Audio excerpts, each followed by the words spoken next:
Our guest speaker tonight is Kim Mudd, and I met her back, I guess back in March, at the American Academy of Allergy, Asthma, and Immunology meeting. And she's a very busy woman. She is part of COFAR, which is the Coalition for Food Allergy and Research.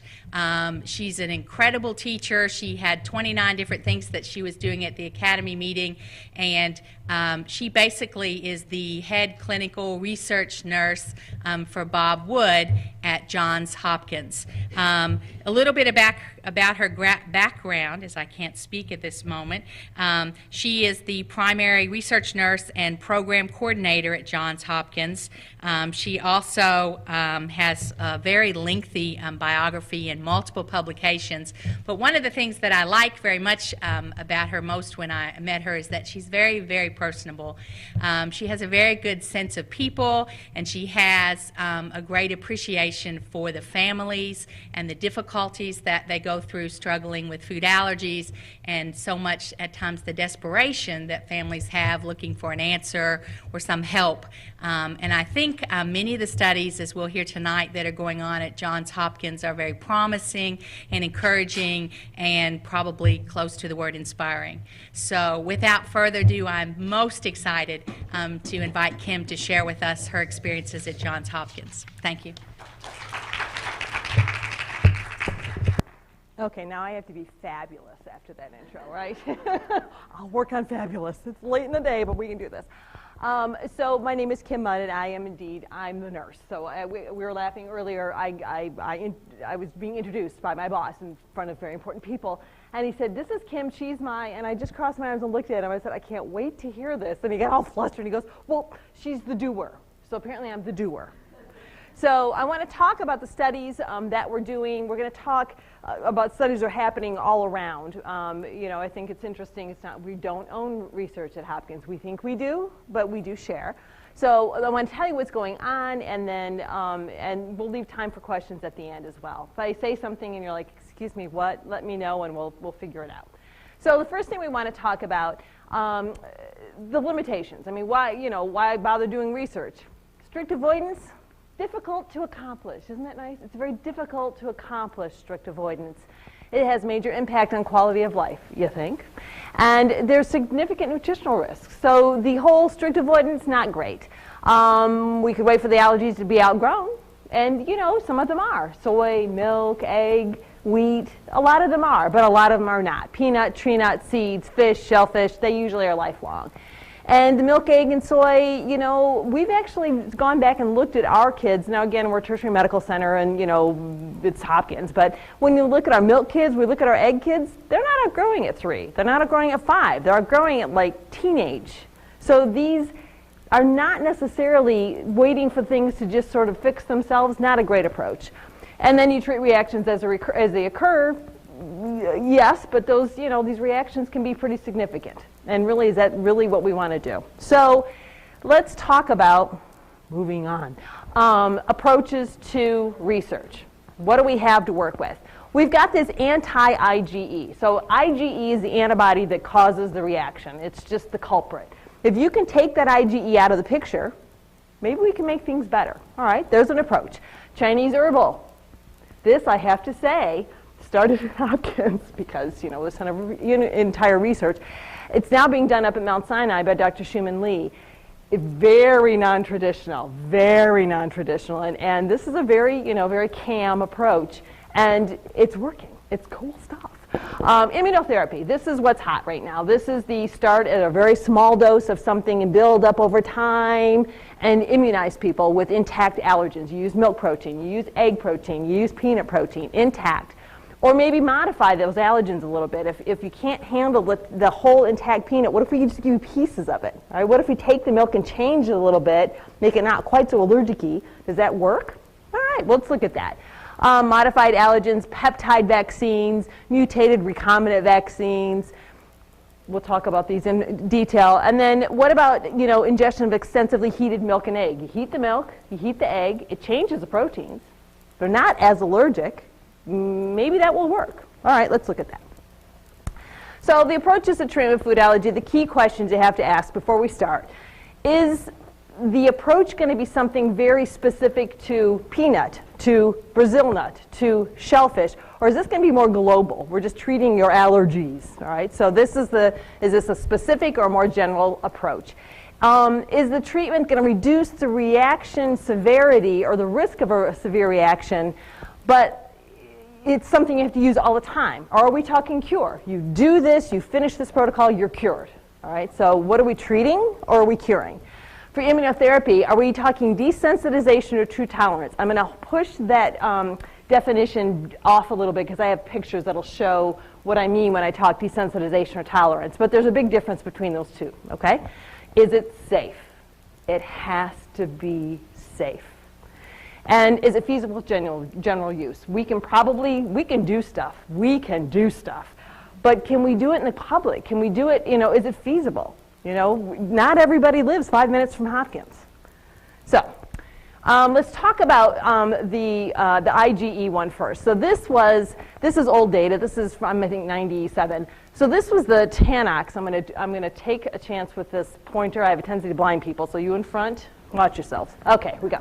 So this is actually using what is called TNX 901, which is the precursor to what's out there now called Xolair, which I think people may have heard about. And basically what this was is the TNX was given injections every 4 weeks, different doses, and then the challenges to peanut were done before and after. So you did your challenge to peanut.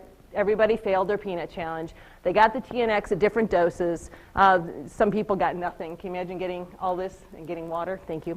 150 mgs, 300, and 450. And then they did another challenge to see, after you've had this TNX in your system, we've sopped up all your extra IgE, does it make a difference? Well, yes, it does. So here's the people that got water. Basically, so we're saying 300 milligrams is a peanut. So those people all failed at about a peanut. This is not significant here. So after they'd been on water for, I can't remember, 4 weeks? 16 weeks. Not a lot of improvement. This low dose, yeah, a little bit of improvement. The high dose, yeah, and you get to the point where these people that got the high dose stuff went from not being able to tolerate a half a peanut up to being able to tolerate 9 peanuts. That's pretty significant. All right. Maybe that's a good way to do this. All right. Anti-AG therapy, is this the way to go? All right. Maybe not. The response was variable. So some people had a very great response to this. You gave them the stuff every 4 weeks, and at the end of it, they can handle 9 peanuts, which is a lot of peanuts. It's certainly going to cover you for any kind of a accidental, okay? But not everybody had that response, even at the high dose. Not everybody had that level of response. This is a global approach, all right? We did this, a bunch of us did this. For peanut, we picked peanut because it's prevalent, it's easy to recruit. But if you're going to sop up the IgE, it's going to work for your peanut allergy, it's going to work for your milk allergy, it'll work for your egg allergy, and it's going to make your eczema better, by the way, too. So this is a very general approach because it really just downregulates the entire system. It's not specific to one food. But Xolair needs to be given. Your body keeps making IgE. I can sop it up as you make it, but you make more. I make more. We're all very good at being allergic. So this has to be given constantly. You're always having to give the Xolair because your body's always making more IgE. You didn't turn it off. You're just soppening up before it gets a chance to do anything. It doesn't work. If I'm making 3,000 units of IgE in my system and you can sop up 1,500 of it with this Xolair, that's great. It's not enough. I still have a lot of IgE around to cause problems. So if your IgE level is too high, this drug won't work. It just can't. It can't sop up enough of the IgE. And kids, especially little ones, kids can make great IgE. Adults can too, but I'm peds, so we only talk about kids. But they can make, it's not at all unusual to have kids that have their IgE levels completely out of the range that this drug would be at the least bit effective. Okay, so it's not going to work for everybody. It's not likely that this drug or drugs like this are ever going to be approved for food allergy use by the FDA. So there's no clinical indication, so insurance isn't going to pay for it. There's issues regarding safety and cost. It's about $1,200 a vial, and depending what your IgE level is, you could need 2 vials every 2 weeks continuously. And there's a black box warning on this drug. That's problematic, especially when you're dealing with kids. And it really might be that this drug is effective and useful, but as an adjuvant therapy. Maybe we use this for a while to get through some part of a protocol with not the intent of using this for long periods of time. Okay, maybe. So much for IgE. Now let's go on to Chinese herbal, called FAIF 1 and 2. So what this is based on is ancient Chinese remedies for allergies being studied by Schumann Lee up at Mount Sinai. So she actually identified several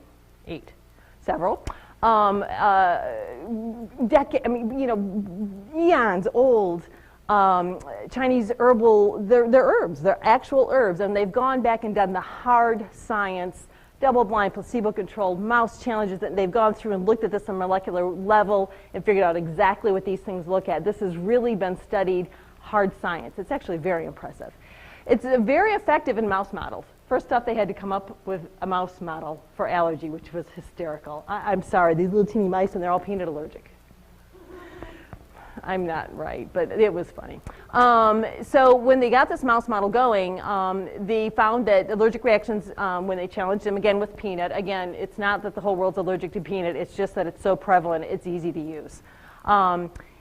When you looked at these mice using these Chinese herbal, you really could impact on how allergic they were and what kind of reactions they had with these Chinese herbs. The first clinical trials for this are underway. There's a phase 1 study, which is basically a safety study. We're not looking for effectiveness. There's no challenges involved or anything. It's just, can people take this drug? Yes, they can. And now they've gone on to a phase 1, phase 2 study up in Mount Sinai in University of Arkansas, and they're actually using this in people who are allergic. You don't have to be peanut allergic. You have to be allergic to, and it can be fish, it can be tree nut, it can be peanut. And there's challenges involved, so they have a pre-challenge, they go on drug, and there's a post-challenge, and they're doing those studies now. So I think it's only down to age 12. I don't think they've gotten approval down younger than that, but it's moving, and that's very, very good news. And both of those places, Arkansas Children's and Mount Sinai, spectacular research sites. The data that comes out of there will be useful and helpful. So immunotherapy. So this is what's hot. This is what everybody calls, these are the 50 phone calls we get a week. Can you do this? Can we do this? Can we do this? Are we ready? No. So the idea behind immunotherapy, basically, if you take a small enough amount of, pick your allergen, milk, egg, peanut, whatever. If I can start at a dose small enough below the threshold that's going to elicit a response and give it every day, and then bump the dose up a little bit, and then bump the dose up a little bit, and keep going. If you start small enough and give it long enough time, you can actually get to the point where you're feeding somebody grams of protein, be it milk, be it egg, be it peanut, be it whatever. All right? That's the immunotherapy concept that everybody hears about. When they first, we kind of thought that this would work. This has been out there for a long time. Allergy shots, how many decades have we been using those? The original project was actually one that was done using, it was a peanut allergy study again, and they used injections of peanut allergen. And somebody died. And this was 10, 20 years ago. And it set the world, the food allergy treatment world back 20 years. It absolutely did. It was horrible. It was terrible. That poor person. This was an adult study. Clearly, that's not the way to go. That is not the way to go. Okay, so everybody takes a 10-year step back, regroups, and we're back up to new approaches using different routes of delivery. We're not going to use injectable. That's not the way to go. What about oral? What about other ways? What about? That's where we are right now. It's figuring out the what abouts. And what if you take the allergen? You don't have to use the whole intact allergen. What if we took pieces of it? Would that work? Can we do that? Let's see. So modified proteins. The rationale is that, for the immunologists in the crowd, you're going to have to bear with me as I do a very quick immunology lesson. So you've got your T cells and you've got your B cells. And basically what you want is a T cell reaction. The B cell reaction is usually the IgE thing and the inflammation and all that. We kind of like to avoid that if we possibly can.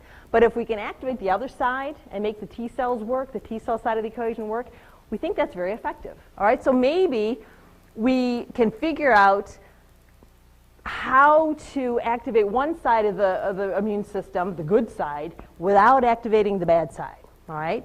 And that's really what this whole, we're talking about epitopes here, the goal here is to design immunotherapy that would maintain this T cell binding side of the equation and eliminate the IgE side, all right? So that's what we'd like. How do we do that?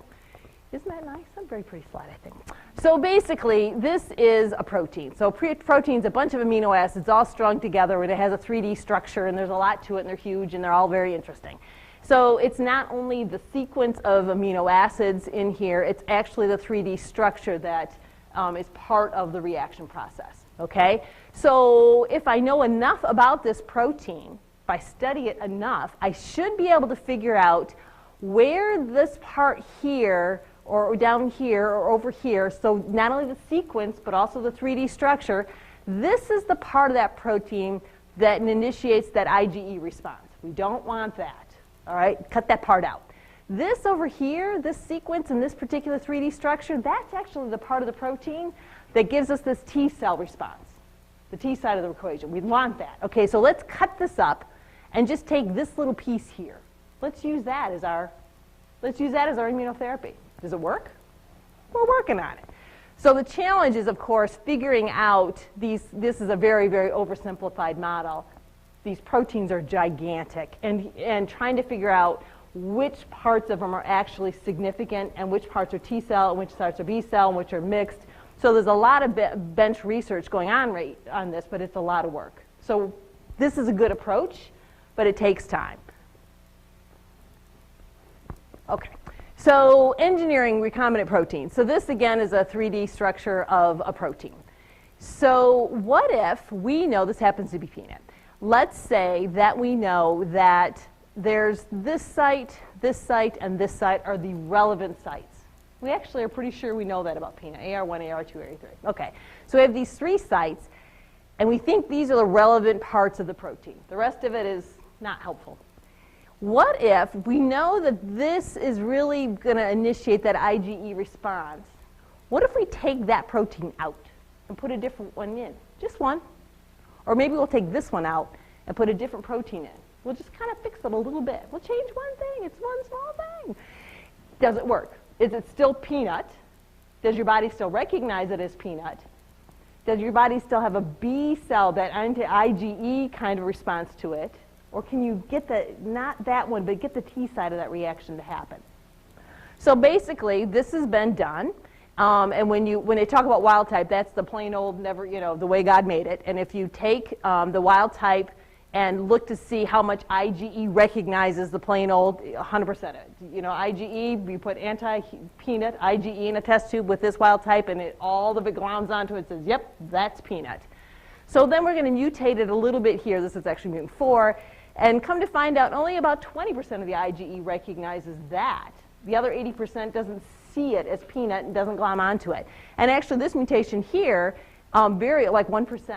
So very little of the immune system, the bad side of the immune system, recognizes it as peanut. All right, let's try this. So we're going to substitute out here and there an amino acid, and we're going to make a vaccine. All right, so we've got this vaccine. It's modified AR, H1, H2, H3, and it's effective in, again, those poor mice, okay? So now it's time to try this in humans. So we picked the right areas, modified the proteins, encapsulated modified proteins in heat phenol killed E. coli. This is all going so great. This is all happening in the bench. And we have this EMP123 vaccine. Guess where it has to go? Turns out the most effective delivery system was rectally. Can I tell you how hard it is to recruit this study? I could barely find a coordinator to do it. You have to have a sense of humor. The poor girl that ended up recruiting the study is fair, and she blushes. And she had to sit in my office with the door closed when she was doing her recruiting calls. Her face was fire engine red. Fire engine red. It was hysterical. We found brave souls to come do this. So we started these clinical trials in 2009. We just recently finished the first phase. Again, this was a phase 1. So again, we're not looking at effectiveness at this. There was no pre-challenge, post-challenge and stuff. We want to know, can we take this vaccine, put them where the sun doesn't shine, people tolerate that? Do they have reactions to it? how do things go? All right, so that's really where we are with this. We're not even looking to see if it works yet. We just want to see if we can give this vaccine to people and they can tolerate getting the vaccine. The current study, we gave increasing doses over 8 weeks, and then 3 maintenance doses every 2 weeks, and then, you know, how did it go? Well, when you're putting, this is essentially peanut. It's kind of not, but it sort of is. The body recognizes some of it. Remember, we had this little thing back here. Let me see if I can make this go backwards. Well, we knew that this part, boy, if we put that there, oh my goodness, that would have been problematic.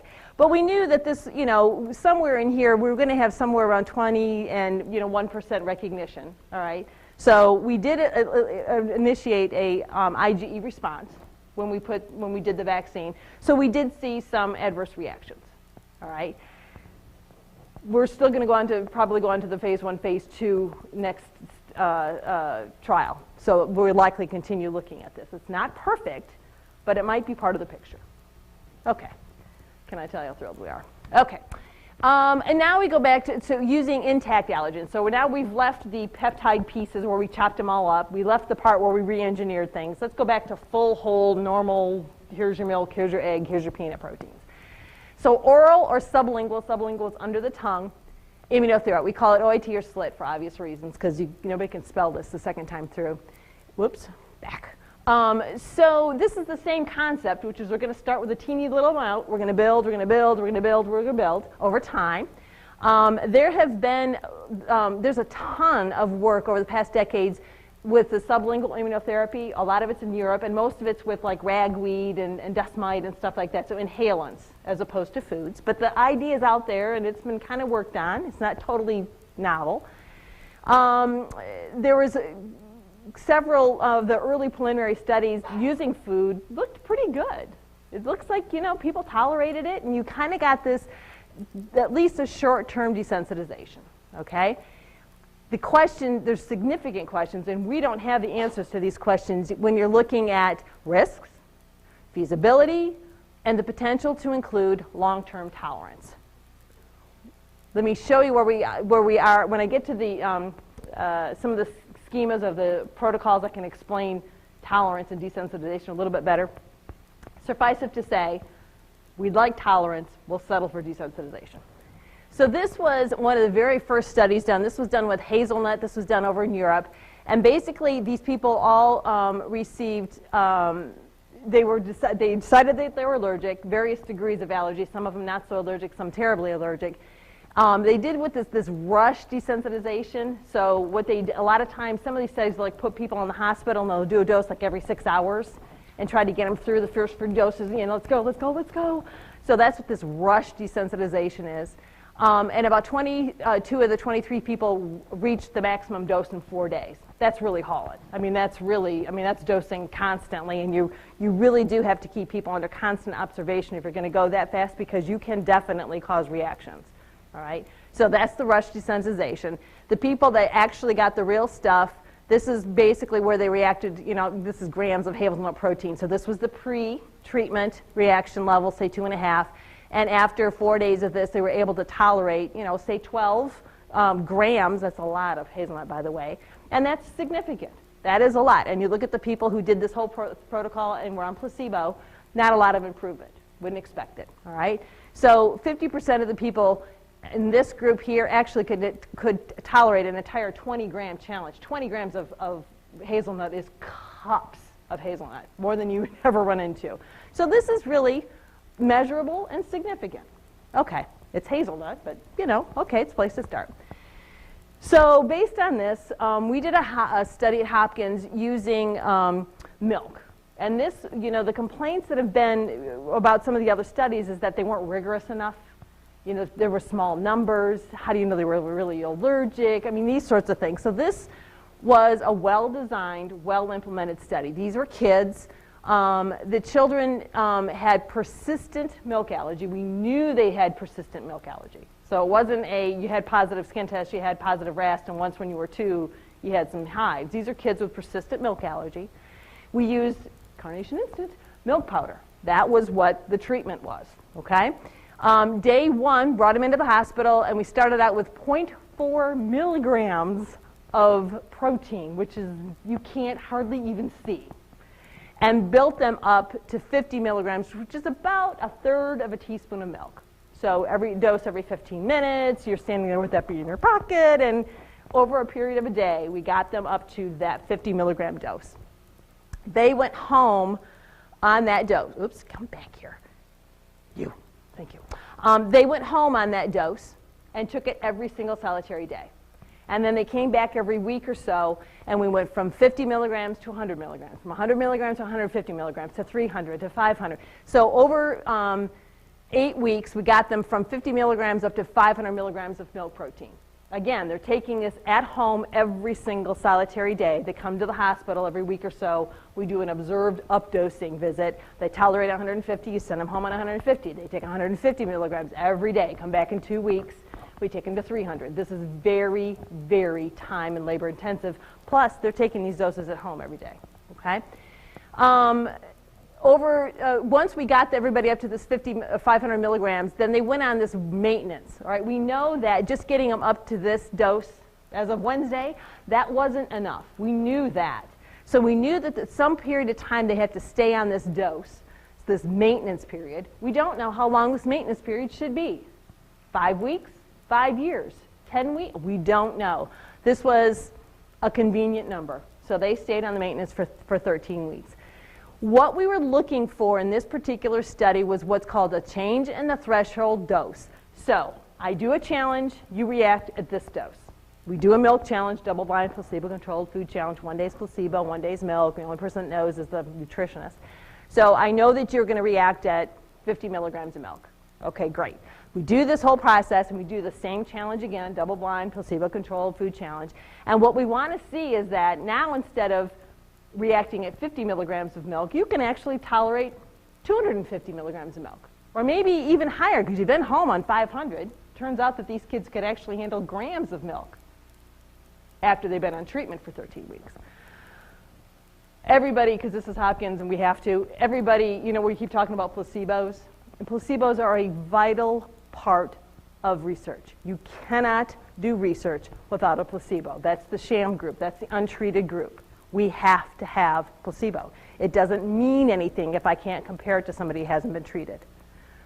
There's ethics involved in this, and we totally understand that.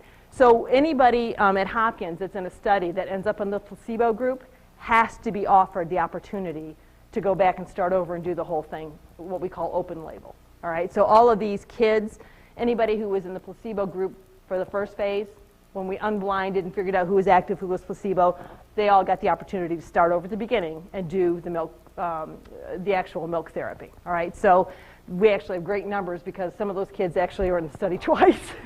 It's okay, it's good. So let me try to explain this difference between desensitization and maintenance. So this is actually a schema of the general approach to food protocols. So there's the screening part, skin testing, blood work, all the other stuff, and baseline challenges. We need to know that you're allergic. It sounds awful, but we need to know that you're allergic. We know that some number of people running around with exquisitely high IgEs and huge skin tests, they can handle the food, all right? We just know that. So we almost all, I mean, every protocol is going to have a baseline challenge. Then there's some kind of initiation day where we try to get you up to as high as doses we think you can handle. And then there's this daily dosing where you're coming in, we updose you to 50 milligrams, you go home for 2 weeks on 50 milligrams, and we updose you to 100 milligrams, you go home for 2 weeks on that. So this is time, to the point where we get to a maintenance level. Then you hang here for weeks on this everyday dose, all right? At some point in here, we need to check and see how we're doing, all right? You're on this daily dose. Can you handle, if I challenge you after 6 months of this, can you handle more protein than you could way back here? If you can't, then we're wasting time, all right? If you can, let me give you a little more time on this and see 18 months from now, can you still handle this amount of protein that you could here, or can you now handle a little bit more? This whole time, you're on the 50 or 500 milligrams every day of milk, taking 500 milligrams daily every day. But after months on that 500 milligrams, can you now tolerate even more protein in a challenge? All right? Are we doing something? Is this maintenance period? Are we doing something? Turns out, yes. So this is the people that were, that got milk from the get-go. There were 18 of them. There were 7 people that got nothing, that got, white cornstarch, I think is what we used. So pre-challenge, this is where everybody reacted. So this is actually, this is milligrams of milk, and it actually works out nicely for milk. So that's 9 ounces, 8, 7, 6, 5, 4, 3, 2, 1. It's actually milligrams of protein, but that's how it works out with milk. So you can see these kids are all reacting at like, micrograms here to have a taste. Okay, that's enough. And then you do the stepwise increase. You put them on maintenance, and you test them afterwards, and everybody had an improvement. And some of these kids went from not being able to handle, a teaspoon of milk to being able to handle 9 ounces of milk, and that's significant. Okay, the people that were on placebo, obviously, you didn't expect, nor did you get any improvement in these people. Okay, these kids then go to this group. If you look at the median dose, the kids that, this is how much milk it took to elicit a response, and that's in milligrams, so that's like about right there. So pre-dose, these people were both the same. Post-dose, this is the average amount that they could tolerate. That's like 6 ounces of milk. These people that got treated with cornstarch didn't improve, and it's all significant, so that's important. So we actually went on with these kids and challenged them. We kept them on the 500 milligrams every day and challenged them again later. And we're actually still challenging these kids along the way to see if you actually have a continued improvement and how much milk you can tolerate. And indeed, you do. So these are the people that started out not being able to tolerate, a quarter of a teaspoon. This is where they, this is where they were at, let me think about this, 9 months. And then this is where they're getting to be out 18 months. So, we're talking 16 ounces of milk. These kids are tolerating a ton of milk. And that's a lovely, wonderful thing. So 6 of them are up to 16 ounces of milk. 3 of them are up to 16 ounces of milk with mild symptoms, okay? 4 had mild symptoms at doses somewhere in the middle here, and they kind of plateaued. So we can't quite get them all the way up here, but they're certainly well above where they were when they started. 2 kids have not re-challenged because they have ongoing symptoms. They're not tolerating that 500 milligrams every day. A lot of gut issues, some eczema issues, asthma issues. I mean, we just can't, they're not tolerating the 500 milligrams. And 3 kids couldn't go on to the second phase of the protocol because they were not tolerating the daily dose. All right, you're giving milk to somebody who's milk allergic, and it doesn't always go well. These are the kinds of symptoms that you see. This is the daily dosing. So this is, these are how many doses were given in the active and the placebo. So we're talking thousands of doses. And you can see that there's not an insignificant number of reactions. And they're broken down: total, local, GI, very, very common, some lower respiratory reactions, skin stuff, multiple systems. 1 kid has eczema flare. This girl actually dropped out of the study because her eczema flare got to be significant enough she couldn't tolerate it, so she dropped out of the study. Lots and lots and lots of Benadryl use, and some albuterol use, and not a lot of epi, but some epi, all right? Obviously, if you want to look at these are the kids, this is the 2,000 doses, the kids who were on cornstarch. This is the reactions that they have. It's blinded. All right, so a lot of them use some Benadryl too.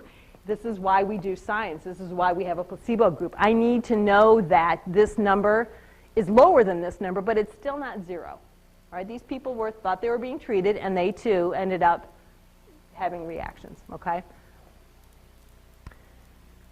So let's talk about this desensitization. Let me see if this, there we go, that's what I wanted to see. So let me try to explain desensitization and tolerance. So this is an egg study. And same idea, you bring them in, you challenge them, everybody starts with this first day of escalation. We're going to build them up as much as we can. We get them to a dose, we send them home, they come in every 2 weeks, blah, blah, blah, blah, blah. We get to the 2 grams of home maintenance, and they stay on this home maintenance for weeks and weeks and weeks. In here, we're doing challenges just to see how it's going. And we get to this point at 12 months where we're going to challenge these kids to a significant amount of egg. This is like 10 grams of egg protein, which is a lot of egg. All right. If you pass this challenge, we have succeeded in desensitizing you. All right? You've taken this dose every single solitary day, this 2-gram dose of egg every day, and now at the end of this period of time, you can handle 10 grams of egg. That's a lot of egg. That's great. Now stop treatment. Go home, restrict egg, and come back 4 to 6 weeks later, and we're going to challenge you again. If you pass this challenge, we have induced tolerance. We've made it so that this allergic reaction that you had way back here is gone. All right? So we're pretty sure we can do this with almost everybody. There are clearly people that do not tolerate this phase. They can't do it. The symptoms are too severe, their eczema is too bad, their asthma is too awful. They can't do it. So, and I can't tell you, I can't pick them out of the crowd yet. I don't know why. I know there's a difference. We haven't figured out why. So we can't do a really good selection for this. But we are almost positive we can get most, say 80, 90% of the people through this. This is the gold. Can we pull this off? This is tolerance. We're working on it. So we're doing these studies right now. This is now part of all of our new protocols, is this going off treatment part of it and coming back later for challenging. We're working on this right now. This is hard. Can you imagine doing all of this time and all of this effort and getting to here and know that you could lose it? This is hard. But we need to know. We need to know. This is research. Oh, okay. So the egg protocol, the desensitization, let me see here. Again, with the placebo group, I'm trying to think what the N was on this one. It's not a huge study, 40. There we go, 40 kids. 21 of the kids have been able to get all the way through their challenges. So we're getting there. We're getting there, but not everybody was eligible. Not everybody's there yet. Not everybody has been off treatment. So we think it works, but we're not positive it works for everybody. Okay? So the 10-gram challenge was done after more than a year on maintenance. The desensitization challenges, that's where you stayed on treatment the whole time. We're successful in about 75%. So 25% of the kids did not succeed in desensitizing. All right? They did all the work, but we couldn't get them desensitized. Tolerance challenge, right at this point, 27% of the kids have actually been able to tolerate egg, meaning that we're going to let them eat egg ad lib. We're not going to worry about it. Some of the kids lost their ability to tolerate egg. When you take them off for that 4 to 6 weeks, some of them lost it. And this is important. We're not able to figure out, A, who's going to be successful in this desensitization, because 25% were not, nor can we figure out who's going to be successful in this tolerance. I can't look at your RAS. I can't look at your this marker. I can't look at there's something, I mean, we're looking, but at this point, there's no clinical marker to tell me who I should put in this phase, who I should leave in this phase, because, you know, desensitization is not a bad thing. It's a lot of work, but if you know, I'm sure everybody in this room, if I told you that, if we got your kid to a point where they could handle 6 peanuts, a cup of milk, or a quarter of an egg, as long as they took this every day, you'd do it, regardless of the work. I know that. So desensitization is not a bad thing, and it might be all we're going to get for some people. But what we're shooting for is tolerance. And how do I know who I shouldn't even, I'm not going to, we're not going to bring them in, we're not going to waste your time because we can't desensitize them. And who we're going to say, look, you're going to have to stay on the desensitization protocol forever. Or you in the back will be able to actually get you to tolerance. We don't know how to get there. We're working on it, but we don't know the answers to those questions. And I think before this is going to be a useful tool, we need to have those answers. Okay. So another milk study, because that's what we do. This one was actually looking at sublingual immunotherapy. So when you do the milk powder every day, you get mouth tingling, you get throat itching, you get tummy aches, you can get eczema flares, you can get asthma flares. You're giving milk every day. And it can cause symptoms. It just can, all right? What if we use this? So this sublingual immunotherapy is actually, what you do with this little doodad is put it under your tongue, and squish it, and it gives you drops. So you put the drops under your tongue, you hold it for 2 minutes, you swallow it. While it's under your tongue, there's a ton of blood vessels in your mouth. And it's all interacting and seeing the immune system. It's doing great stuff while it's hanging out under your tongue, and then you swallow it. I can get away with a really small dose using this because it's under the tongue because of the delivery system. I can get away with, like 1/100th the dose. So this study, everybody started out on slit. And what this stuff is, the skin testing reagent that we use? The company very nicely gave us that skin testing reagent. It was diluted 1 to 2 million, which is sort of like showing somebody a vial and going, okay, that's enough. So we start at 1 drop of 1 to 200 million, 20 million, and then you stay on that dose for every day for 2 weeks, and you come back and we do 1 to 200,000. And you stay on that dose every day, and you come back. It takes a long time to get to the point where you're up to the straight stuff. So everybody started out on this. And then when they got to, there's a limit to how much, first off, how concentrated you can make this. And there's a limit to how much of this you can put under your tongue, especially if you're 5, because you're drowned. So there's a limit. So these kids got up to 7 milligrams a day of peanut slit, which is about 1/120th of a teaspoon, which doesn't sound like a lot, but it is. And then half of the kids actually went on from here. So some of the kids stayed here. Some of the kids got to this point and then switched off and went to oral. So they started in slit, but they finished on oral, okay, at 2 different doses. So let me give you the schema. And it's not as complicated as quite as it looks. So everybody came into, had the double-blind placebo-controlled food challenges. Are you really allergic to milk? Yes. Okay, everybody gets slit. Okay, at the end of this point, this group is going to stay on slit the whole time. This group is actually going to go on oral powdered milk, and we're going to do it at 2 different doses, a 2,000 milligram and a 1,000 milligram. And we're going to follow everybody out for time. We get to a point here where these are all challenge dates, these Ds. So here's your baseline visit. This is the end of your, when you get to this point, this is where everybody got to maintenance, is B. This is food challenge on therapy. We're on therapy. Let's see how we're doing. Nobody's expected to pass these. They don't. And then we do another one out here after you've been on maintenance for a longer period of time. How are you doing? How do you look? Are these people that are on 2,000 milligrams of milk every day, do they do better than these people that were on 1,000 milligrams of milk every day? And how do these 2 groups compare to these people who were not on the oral immunotherapy? They stay on slit this whole time. So how do these challenges compare with each other? And then here's that tolerance phase. You're going to stop treatment, come back and challenge everybody twice to milk. Off treatment.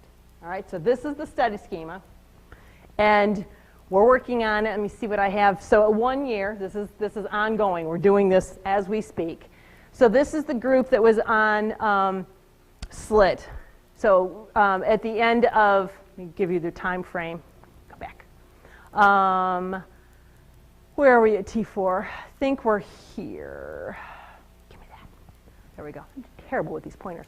So I believe we're at this point now. So at the end, this point, the people, this is how much they could tolerate when they started, and this is how much milk you can tolerate at the end of being on maintenance for a while. And you can see with the slit, had some impressive responders, but we had some not so great. All right, yes, it's more, but we're talking an ounce of milk here, which is not an insignificant, but it's certainly not 9 ounces. These are the kids that were on, everybody was on slit, and then these kids went on 1,000 milligrams a day of milk, and then we let them stay on that for a while, and we tested them, and you can see a pretty impressive improvement. All right, these kids, they all started way down here, under an ounce of milk, and a lot of these kids are tolerating 9-10 ounces of milk, which is a lot of milk. And this is the high group. This is a group that got 2,000 milligrams of milk every day, and you can see the improvement's actually pretty impressive. All right, so just looking at this, yeah, we don't have as many side effects with this dose, but it's not as effective.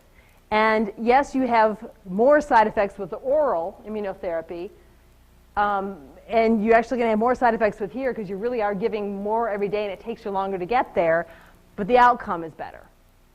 So, okay, all right, good. Overall reaction rates were similar, all the groups, everybody about 33% of doses. The slit reactions are almost entirely oral. What we hear from the kids is, ooh, it makes my mouth itch. Ice, chips, and popsicles, and life is good. All right, so it lights their mouth up and you see their eyes pop, but it's almost all in their mouth. Well, when you do the oral immunotherapy, so you're eating milk powder, lots of GI symptoms, some urticaria, that's the itchy, hivey stuff, some lower respiratory reactions, multi-system reactions, and lots of use of antihistamines. So about 1% of the kids, what they do is they use a liquid Benadryl and do a swish with a liquid Benadryl and swallow. About 16% of the kids with getting the milk powder every day needed Benadryl. So there's certainly a different risk profile, symptom profile between these things. There's a risk-benefit here thing working out, but we can make it work, all right? We can do this. So currently, the kids that were on SLIT, we had such a kind of a not a great response. I mean, some of the kids did great, but a lot of those kids, you know, they only got up to an ounce of milk. So we rewrote the protocol and let all those kids that wanted to go into the oral immunotherapy side. So we let them go and do milk powder. Controlled, we dosed them every day, da-da-da-da-da. Of the 20 kids, 2 dropped out because of side effects. One was asthma, one was skin. They just couldn't do it. 5 are still on maintenance. We're not sure how they're going to do. We haven't done the tolerance challenges yet. We know that we've got them desensitized, but they're not there yet. 4 kids failed that post-treatment challenge, that tolerance challenge. And what we did with those kids is we backed up several. I mean, if you can't tolerate 10 grams of milk, can you tolerate 2? Let's start you back on 2. All right. So some of those kids, they weren't ready for the full 10, but we backed them up. Even if we had to take them back to 500 milligrams, let's get them back on something and try again. So 4 kids failed that challenge and have gone back into putting some amount of milk in their diet. 5 kids passed the post-treatment and tolerance challenge, and they're tolerant. They've got milk in their diet. 1 kid passed that first challenge, but when we came back and checked him again like 8 weeks later, he had lost it. And so these kids we're sort of figuring out what to do with this. This is post-treatment, 1-week tolerance challenge that reacted after 6 weeks. So some of these kids we were able to induce tolerance. Some of these kids we were only able to induce desensitization. Again, the difference between these, I don't know. Can't tell you. It's not the dose they reacted to it the first time. It's not this. It's not that. It's not the IgE level. It's not this, and this. It is something. We're working on it. All right? So this is the Duke study. I think a lot of people have heard about this Duke peanut study. We were very excited about this. This was 39 subjects, age 1 to 16. 1 to 16. We've not done 1-year-olds. RUS escalation, so they bring them in. They feed them quickly over a few days to try to get the up to 300 milligrams, and then they do the whole maintenance thing. And then they actually, what they did with this, they got them up to 300 milligrams, and then they challenged them, and then they actually kept pushing it up. So they started, the daily dose got up to actually 1,800 milligrams of peanut, which is a lot of peanut. 10 subjects quit because of adverse reactions. Well, 10 subjects quit. This approach, these studies, this is an immense amount of work and time. Can you imagine having to shut down to here or Hopkins or to Duke every 2 weeks? Every 2 weeks, and do a dose every day at home. Your 4-year-old goes, I don't want it. I'm not doing it. You know, what are you going to do? I mean, so kids dropped out. 4 of the kids dropped out because of reverse reactions. Of the 29 kids that reached that 3.9 gram challenge, which is a pretty good amount of peanut, they got there with no more than mild symptoms, which is great. Let's see here. So they're going to do clinical tolerance with this group as well. So they're going to get them up to a dose and then stop treatment. And at this point, 6 have passed that second food challenge and then a follow-up challenge 4 weeks later after being off. So this is that tolerance piece of it. And 3 of these kids now have peanut in their diet and are clinically tolerant. They are clinically tolerant kids. So it works, but you started here, and here's where we are. So is it worth it? It is if you're one of these people. How do I know if you're going to be one of these people? I don't know. All right. And then so it's relevant. Is it worth it? And is this doable? Is this doable? So summary, SLIT appears to be less effective. So the sublingual immunotherapy is less effective than the oral. Although maybe we can find a better delivery system. Maybe we can juice it up a little bit. We like the SLIT. We like the SLIT because of the symptom profile. So we're working on it. In small studies of kids with significant milk, egg, and peanut allergy, oral immunotherapy appears capable of inducing significant changes in the threshold for clinical reactivity. That's a very fancy way of saying you reacted at this level before and now you don't react until I get you to this level now. There's a change in there. Now, is it a clinically relevant change? Might be. Could be. It might be. Tolerance continues to work, but it probably is going to take a really long maintenance period. Rates of adverse reactions are significant, but probably acceptable. I mean, you know, there's a benefit here. And especially if you guys, if it induces long-term tolerance, I think people are willing to put up with an awful lot. We have to work on this. We have to decrease the adverse reaction rate. We have to improve efficiency and effectiveness. And this long-term tolerance, that's really our goal here. And do we need to go on a higher dose? Do we need to be on that dose longer? Is the maintenance period too short? What if we move it out to 2 years? What if we get to up to 3 grams of protein every day? Is that enough? I mean, we don't know. So we're working on it. This is huge. This is huge. These studies are being done at really good medical centers with incredible amounts of oversight. So the IRBs, the institutional review boards from every side, the data safety and monitoring boards from the National Institutes of Health, the FDA does safety boards. Every single solitary study, every piece of data gets looked at. Everything, and it needs to be done like this. This has the potential to be really something fabulous. It really does, until somebody screws it up. And that's kind of where we are right now. Now let's switch gears and talk about heat denatured milk. So this is, if you heat peanut, you make it more allergic. Roasted peanut, much more allergenic than boiled peanut. Okay, and both of those much more allergic than the raw. If you heat milk, you change the protein and make it not as allergic. Same thing with egg. So if you heat those proteins, it breaks down that 3D structure and stuff. They're not as allergic as they were before. So what about using this heat denatured milk or egg?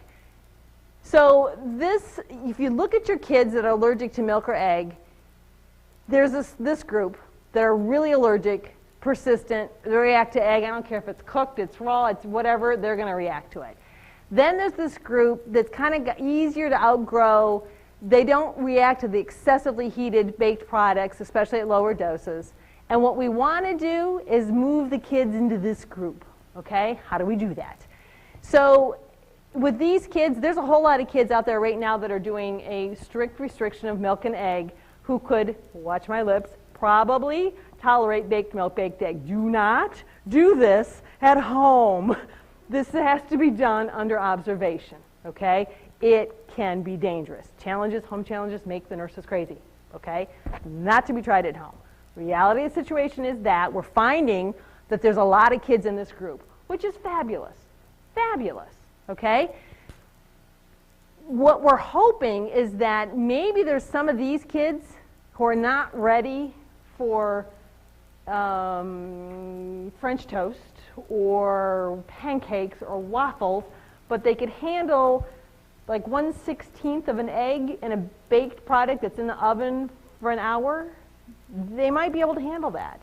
And if we can get that in there every day, kind of move them up a little bit, maybe next month we'll try an 8, you know. I think maybe we can move some of these kids into this group, okay? What that does, remember this? Strict avoidance, remember that? That's what everybody's been taught all along. We've been saying this for years. I've been teaching this for years. Maybe it's not right. Maybe it is that, you know, we need to figure out who these kids are early and who these kids are and try to get them into this group. So do not do this at home. This is dangerous. Don't do it at home. Think about it with your physician. Okay, so present, future. You kind of got an idea where we are, where are we going. The Food Allergy Consortium, the COFAR Consortium, is dedicated to the study of food allergy. It's 5 sites, Duke, Denver, Arkansas, Mount Sinai, and Hopkins. It's all the big food centers. It's all the big foodies. And great science being done. Honestly, you know, really good science being done. We had a 5-year commitment from NIH, and they just renewed that for another 5 years. So we're at this for another 5 years. I have a job. It's a good thing. 4 studies are underway and are almost into completion. This observational study of infants with food allergy, it's 550 little guys that came to us between 3 and 15 months old with significant milk or egg allergy. And what we were going to do was watch these little guys and see how many of them developed peanut allergy. Guess what? They came to us with it. So as we started looking for peanut allergy in these 3 months old, they're allergic to peanut. So these kids are now 4 and 5. They walk in the office and go, I don't like you. I skin test them and do their blood work. I'm not popular. We're going to see them for another 5 years. By then they'll be 10. I'm not ready for this. This is an egg oral immunotherapy study that's pretty much in the final phases. So we're getting to the point where we're testing tolerance on these kids. This is this peanut sublingual immunotherapy study. This is about, let me think where the kids are. So the first group that were on active have actually been on maintenance long enough that we're doing 10-gram challenges to see if we've desensitized them, all right? Once we get them to desensitized challenge doses, so you can tolerate 10 grams of peanut on treatment, then we're going to stop treatment and see how they do. So we haven't gotten there with those kids. We have a whole lot of those kids because a third of those kids, let me think about this, half of those kids actually started out on placebo and got to start over. So those kids are still, you know, they're still in the process of getting to maintenance. So this is an ongoing study. And then our very favorite EMP123, peanut vaccine safety trial that we discussed earlier. And we're coming up with better and more ideas for the next 5 years because that's what we do. This is very intriguing. This is a study being done over in Europe. It's called the LEAP study. This is actually, this whole strict avoidance that we're like maybe not so sure is the right thing to do. What if, because we know that there's kids who, so if you look at a certain population of kids, they happen to look at a group of kids who grew up in England and kids that grew up in Israel. In Israel, they start a peanut-containing food similar to what we do with rice cereal. It gets introduced very, very early in their diet. And the kids in Europe are eating pretty much what we do. When you look at those two populations, so there shouldn't be any genetic differences between these two populations. The kids in Israel, they're not peanut allergic. Maybe we should be doing this differently. So this whole LEAP study is actually looking at 3 groups of kids. One group is strictly avoiding, one group's early intro, and the other group's just the native wild whatever. And it's going to take years, but are those kids is it going to be different? If those kids, I mean, the kids that start the peanut early, are they going to be as allergic as a group who didn't? We'll see. So that's ongoing. This whole probiotic and vitamin D, very hot. It gets popular, and then somebody doesn't talk about it, and then it gets real popular. Vitamin D has been very big this last year. There's 2 Duke studies, ongoing peanut trials, including one. They have one they call their devil study, and those kids are being brought in. So little guys, little guys, after a reaction. So the kid is, had a reaction in the community, and comes in, and they immediately go on treatment. So they're not challenging them, they're coming in with a reaction in the community, and then they're going to treat those kids, and they're taking them down to, I know they've got kids under the age of 2 in that one. I know that they do. Phase 2 trial of the EMP123 is being planned. That'd be the rectal vaccine. Yay. This is interesting here, another delivery system. This is epicutaneous. So rather than putting it in your mouth or eating it, what if you put it on your skin? Your skin's a pretty good, it's a barrier, but it gets absorbed. Can you get enough in there, and is it tolerable? We're going to work on that. And then we're actually looking right now, this Xolair, which is the anti-human IgE that we discussed way back when earlier. We're actually just doing a study right now looking at, let's do milk immunotherapy. Come in, fail your milk challenge, blah, blah, blah, blah, blah. Half the kids are on Xolair, half the kids are on placebo. Everybody's going to do milk oral immunotherapy. Can we kind of change that safety profile and that symptom profile of the oral immunotherapy? Because we're pretty sure the oral immunotherapy works for a lot of kids. What if we can make the symptoms more tolerable with that IgE? What if we can kind of cap the symptoms? Do we still get to tolerance? Do those kids still get to a point where they can tolerate the milk? Can they go faster? We're working on that. This is the comparative study between the oral and slit is still underway. We talked about this one. This is cool too. Instead of putting the drops under your tongue, because there's a limit to how much you can swallow, or how much you can hold, because it's a lot. What if you put the whole allergen on one of those dissolvable strips? Still hangs around long enough. gets into there, maybe that'll work. And you can put a lot of allergen on that. We're working on that. Lots of animal model studies. And I appreciate progress will be slow. I know for you guys, this feels glacially slow. And it's everybody keeps saying 5 years, we'll have it in 10 years. And they look at it, I did not make the slide, this is not my slide. It has to be done well. It has to be done right. We have to answer the questions. We have to make sure that this works, and we have to not screw it up. And that takes time. And I know that that's not what you wanted to hear. And that's enough of that. Okay. We have time for questions. We're at 9, correct? Okay, I just want to make sure I don't keep you guys past your bedtime. So ask what you want to know, and I'll do what I can tell, what I can. I'll tell you what I don't know. What are the side effects with the rectal study? We actually had people who had wheezing, and that's bad. So we've had gut stuff. We had a lot of gut stuff, and is it because this is in a glycerin carrier. So if you give this to somebody, and the volume's got to be like 7 to 10 mLs. So and somebody has diarrhea an hour later, was it the glycerin? Was it an actual reaction? So those we kind of, we saw a lot of that. But as we got to the higher doses, we actually had people who had gut symptoms, feeling just really crampy, throat symptoms, and a case of wheezing. So clearly we're initiating that IgE response and causing a systemic reaction, even with that delivery system, and even though we knew the protein that we were giving them wasn't wild type and was attenuated somewhat, it wasn't attenuated enough, probably. So we have to work on that. I keep saying that, don't I? I have job security. Okay, other questions?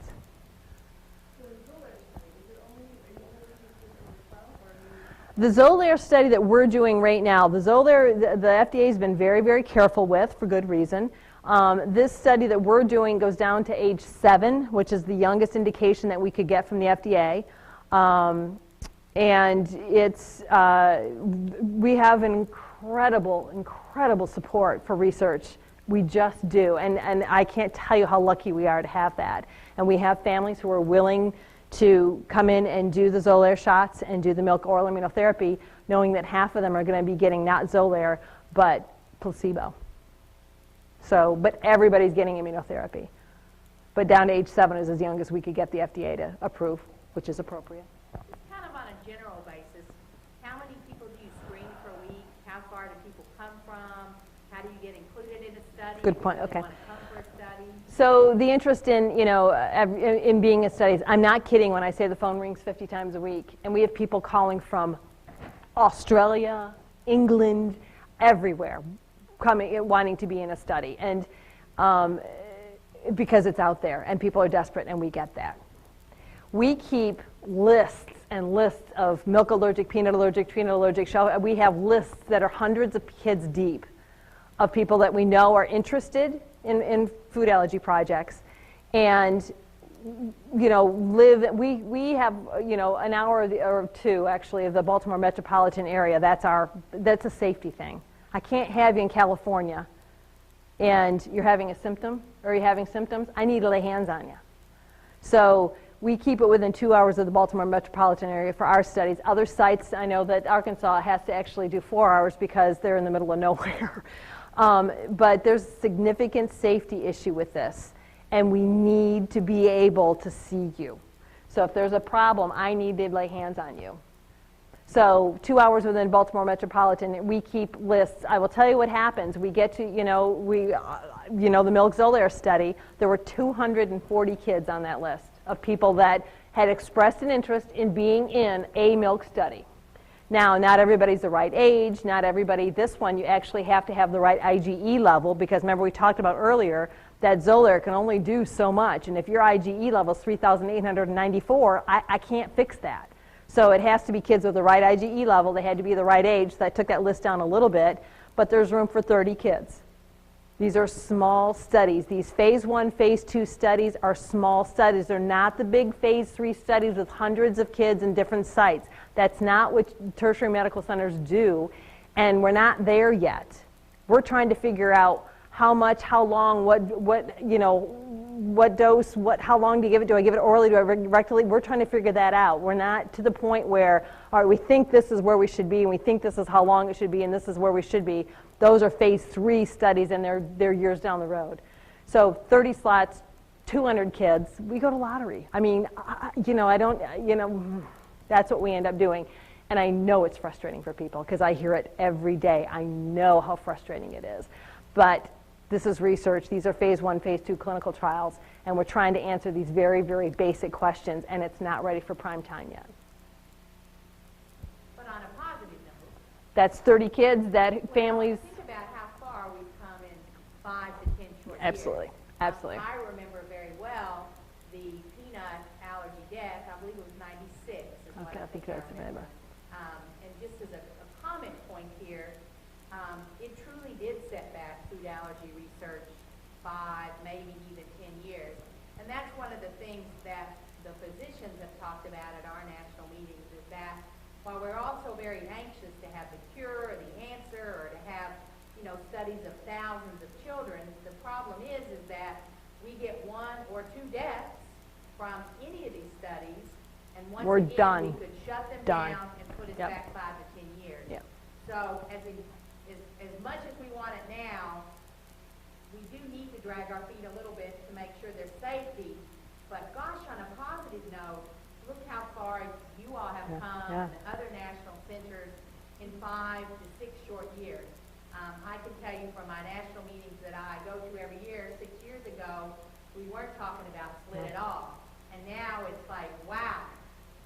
So I think we should continue to be very encouraged, a little frustrated, but, it's very promising. And then I challenge you all, though, too, as you're cautious and go to other physicians who may not be allergists, who might be offering some quick fix method of food allergy desensitization or non-proven method, that again, the safety is a concern, and that you need to make sure that you are certain that whomever is offering you whatever is qualified and experienced and is linked into the right people to make sure that whatever you come to do is optimal for your child.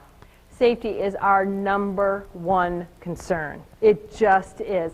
These kids, these families, these are not subjects. I mean, technically they are. They're our kids. These are our families. These are our patients. Safety is paramount in this. And, and I know that puts up barriers, and I know that we're going slower than some people would want us to, and maybe slower than we need to. But, these are little kids. I mean, these are our kids. So, yes, ma'am. So a couple things that strike me. Okay. There's a lot of people that want to do the study. So there's a lot more people with the allergy. You can make mice allergic.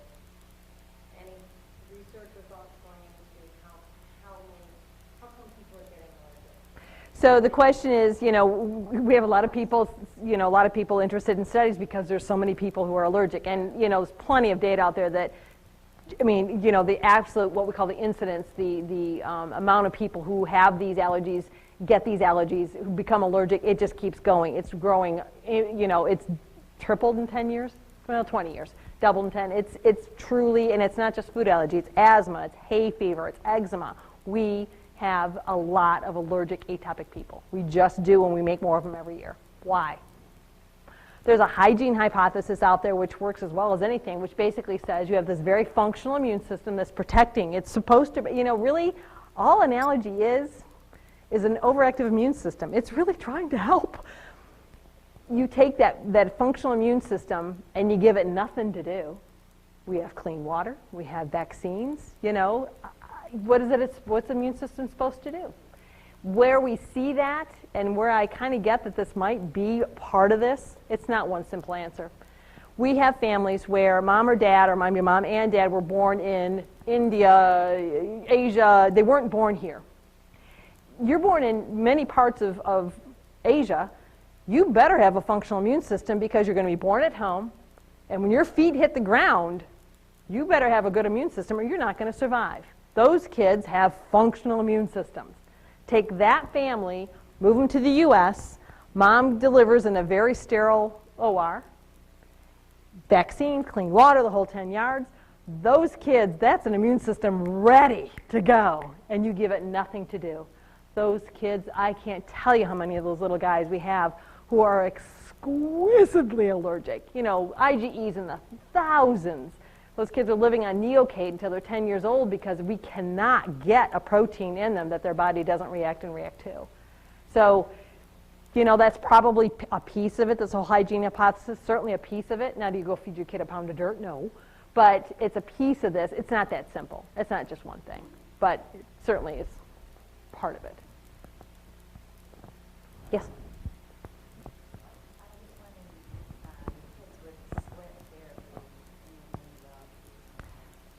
Ding! From the GI doctor. The question is... Yeah, no, ask now. So the question is, there's a disease called eosinophilic esophagitis. We call it EE because nobody can spell it and nobody can say it, myself included. So it's been there. It's probably been there the whole time. It's lately, in the last 5, say 10 years, it's just blossomed. Now, has it been there the whole time? We were missing it? Maybe, but we're picking up on an awful lot of it. We're seeing an awful lot of it. So basically, I don't doubt. I actually think you're right. It's not as well studied. So it's not as well studied, but it's picking up the pace. So we've got this. So basically what you end up with is kids that when you go in and look at the cells that are lining the gut, they've got all these allergic cells, these eosinophils. They don't belong there. 1 or 2, yeah. 500, little, no.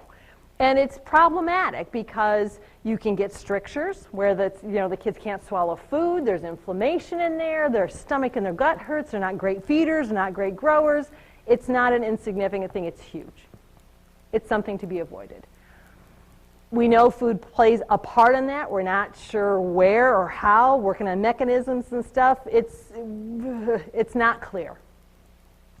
Now, if you take a kid who's allergic to milk and you get him on daily doses of milk every day, can you initiate that EE? Give him EE. Yes, we're seeing that. So in some predisposed kids, and probably adults, we only do kids, you can actually induce this condition of eosinophilic esophagitis. And again, who's at risk for that? Well, if you've had a history of EE before to other foods, that could be problematic, but we've actually seen it in kids who don't. So yes, we can absolutely induce this bad inflammatory thing, and the really sad thing is that you've gone through the whole process and the ups and downs. You get to a point in that maintenance period where the symptoms kick in, and the only thing you can do is stop and not give the milk, not give the egg, not give the peanut. So, and we need to be able to find those kids before we start, because that's just so much work and so much time and so much disappointment. So, yes. That being said, though, you don't have anaphylaxis with EE. Correct. You don't have anaphylaxis with EE, but it's not a tolerable condition. It's not something you can just live with. So, we've had like 2 or 3 kids. So, yes, it's there.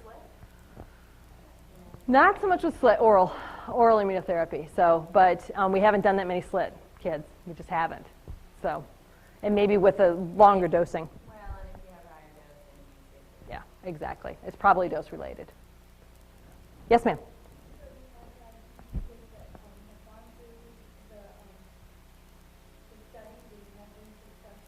We have never used eosinophilic esophagitis as an exclusionary criteria for any study.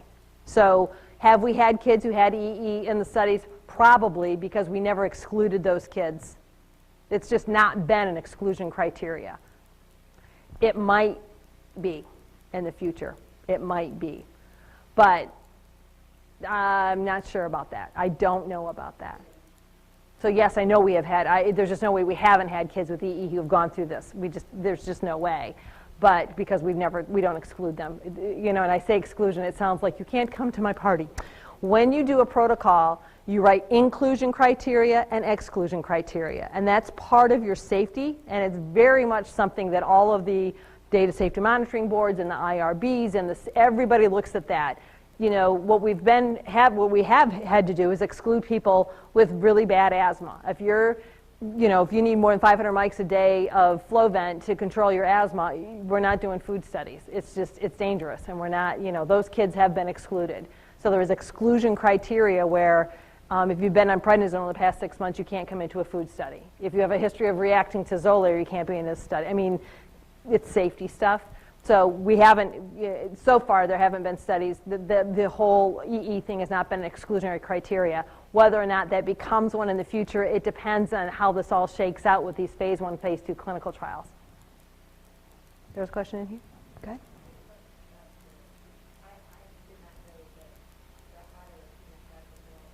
Roasted peanuts are horribly allergenic.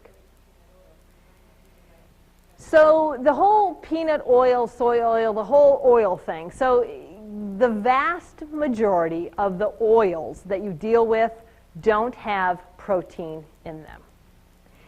In order to make that protein, or in order to make that oil be able to sit on the shelf for years and years and years, you have to get the protein out of it, because the protein goes rancid, and that's what causes the oil to get stinky and yucky. So most of the oils that you're going to see have been run through multiple processes of filtering and cooking and blah, blah, blah, blah, blah, to get the protein out of it so that it has a long shelf life. And you look at the label and it says peanut oil. Then there's these oils that are called cold-pressed peanut oils, where they leave the protein in on purpose. It adds flavor, and it doesn't get filtered, and it doesn't get all of the protein removed. And it's on the shelf next to the peanut oil, and you look at the label and it says peanut oil. Tell me how you're supposed to know the difference between the cold-pressed peanut oil and the processed peanut oil. Can I tell you the kid frying the fries? He doesn't know. You're lucky if he knows that it's peanut oil, and that's all he knows. So I mean, what we usually do clinically with our friends, our families, is our friends, just our friends, is have them avoid the peanut oil, because you just can't tell. And you can almost always find an easy substitution. Almost always. Yes, I know Chick-fil-A is a problem. It's always going to be a problem. But that's the truth about the oils. And what I worry about is yes, this company can guarantee you that they're using the right kind of oil. It's a peanut oil, but it's the kind that's processed and it's fine. Okay, you're eating there. And on Thursday, the truck doesn't show, and Fred runs over to the BJ's to grab some oil to fill it up. He just grabs what he can get. He doesn't know, and it goes into the fryer. Does he tell anybody? No, because he just needs to get the fryer full of oil. Well, guess what? He grabbed the cold-pressed peanut oil. And did somebody put a sign up that tells you, now we changed oils just for today because Fred got it? No. So there's always that risk. And yes, I know that I have families that find that risk acceptable, but I just give them the information. That's my job, is to give you information. How you choose to use that information is up to you. You're the parents. It's your decision. This is a family decision. I just want to give you the information so that you have it and make a decision that works for you. That was politically correct, wasn't it? Other questions? This has been the quiet side of the room. Over here. After the child passes the heated, denatured milk or egg product, Yes. they pass this out. Yes. They go home, continue to feed them. Is there benefits to twice a week, eat a piece of paper, cupcakes to every day? Don't know. Increasing doses, would it make a difference in the coloring of the whole egg later? Not clear. That study's not been done. Clinically, I can tell you that. We have probably 70% of our kids that we've looked at who've been able to tolerate baked milk or baked egg at some level. They kind of sort of hang at that level, and every 3 months or so they kind of increase it a little bit. Although I have some families that I send them home on a quarter of a baked egg, and I talk to them 6 weeks later and he's eating French toast. Well, we just moved right along now, didn't we? Well, some of them are doing it daily. Some of the kids hate it and they can only get it in every other week. One of the moms is like, how many pieces of cake do you think I'm going to feed him? So there's no cut fast rule here. And again, we know having it in, we think having it in is actually beneficial, even if it's 1/32. We really do try to get it in there because we really do think that that's the right way to do it. How fast you should increase, we kind of do 3 months because that seems to work. Could you do it every day? Probably. Are there kids that a week and a half later are eating French toast? Yeah. But I've also had kids who, 3 months later, they try something that's a little more eggy or a little more milky, and they're not ready for it. And then they'll, cut the dose in half, move back to what they were ready for, leave them there for another 6 months, and try it again. So it's probably very, very individualized for the individual kid, and that's not related to the IgE. It's not related to the size of the skin test. It's just, we are not doing a formal research project for this. This is clinical. I mean, this is just clinic data for us. Mount Sinai is actually doing a very structured protocol with, known amounts of baked milk, baked egg, muffins. You do the dose every day. I mean, this is a true protocol, and they bring them back for challenges every year or so. So that it is being done in a very structured way at a very good medical institution, just not ours. So, but what's cool is that it looks like a lot of our milk and egg kids that we know are milk and egg allergic, can actually tolerate the protein in this attenuated form, and that's probably a good thing. Okay. This side of the room's been very quiet. Other questions? Okay. All right. I think you guys were fabulous. Thank you for coming. Thank you.